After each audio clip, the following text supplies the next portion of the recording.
عجز اور دعا۔ قرآن سے معلوم ہوتا ہے کہ عاجز انسان کی دعا قبول ہوتی ہے۔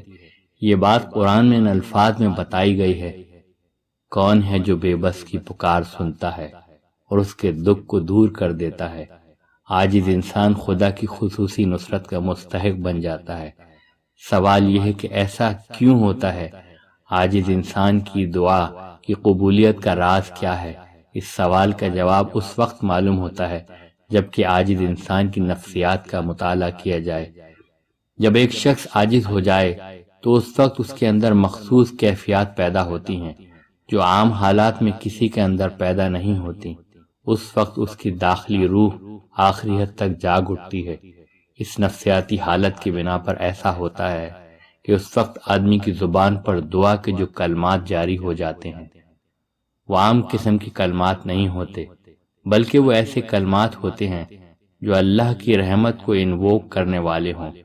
یہی خاص سبب ہے جس کی بنا پر ایک عاجز انسان کی دعا اللہ کے یہاں قابل قبول قرار پاتی ہے۔ قرآن میں اس معاملے کی ایک مثال یہ ہے کہ قدیم مصر کے بادشاہ فرعون نے جب اپنی بیوی آسیہ کے قتل کا حکم دیا تو ان کی زبان سے یہ دعا نکلی، یعنی اے میرے رب، میرے لیے اپنے پاس جنت میں ایک گھر بنا دے۔ ایک بے حد خاص دعا ہے جو آسیہ کی زبان سے اس وقت نکلی جب ان کو محسوس ہوا کہ وہ بے بسی کی آخری حد تک پہنچ چکی ہیں۔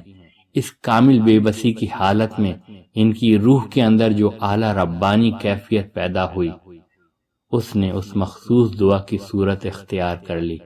دعا بظاہر الفاظ کی صورت میں ہوتی ہے، لیکن دعا کا گہرا تعلق دعا کرنے والے کی کیفیت سے ہے۔